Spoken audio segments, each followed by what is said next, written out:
Do you think that people should have a right to know when they're being fed content from generative AI? I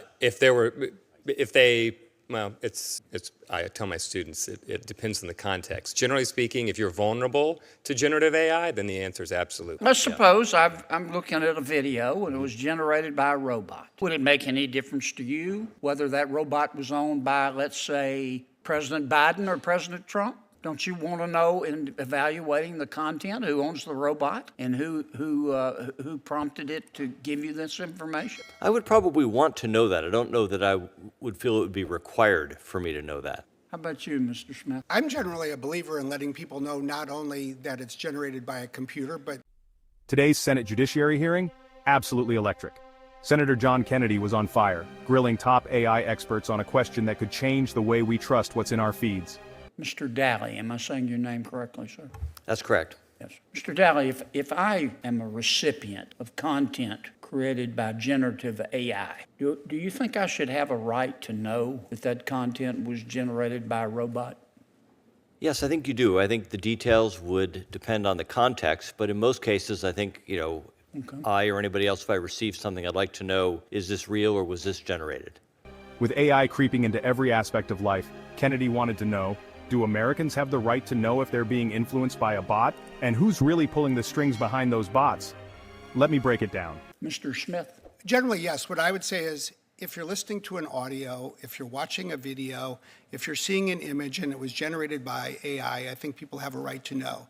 The one area where I think there's a nuance is if you're using AI to say, help you write something. Maybe it's helping you write the first draft. Just as I don't think any of us would say that when our staff helps us write something, we're obliged to give the speech and say, now I'm going to read the paragraph that my staff wrote. You make it your own. And I think the written word is a little more complex, so we need to think that through. But as a broad principle, I agree with that principle. Professor? There are situations where you probably wouldn't expect to be dealing with the product of generative AI, and in those instances... Well, that's the problem. Right. But as times change, it's possible that our expectations change. First up, Kennedy fired off to Mr. Daly.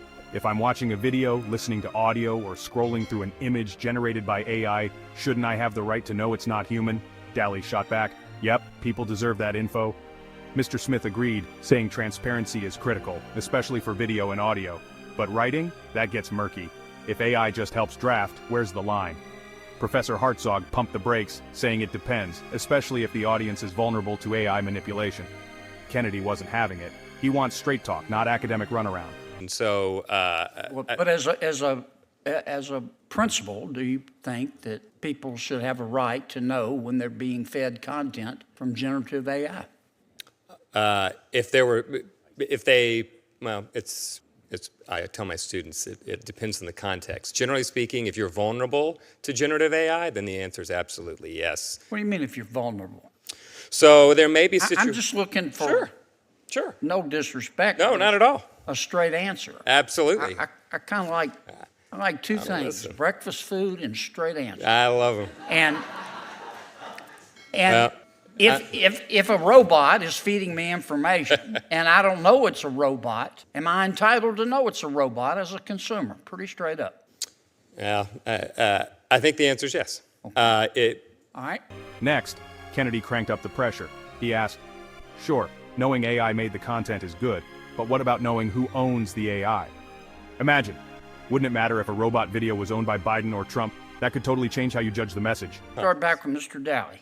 Am I entitled to know who owns that robot and where that content came from? I know it came from a robot, but somebody had to goose the robot to make it give me that content. Am I entitled as a consumer to know who owns the robot? I think that's a harder question that depends on the particular context. I think, if somebody is feeding me a video and it's been identified as being generated by AI, I now know that it's generated, it's not real. If it's being used, for example, in a political campaign, then I would want to know who but let me stop you. informed it. Let's suppose I'm looking at a video and it was generated by a robot. Would it make any difference to you whether that robot was owned by, let's say, President Biden or President Trump? Don't you want to know in evaluating the content who owns the robot and who prompted it to give you this information? I would probably want to know that. I don't know that I would feel it would be required for me to know that. How about you, Mr. Smith?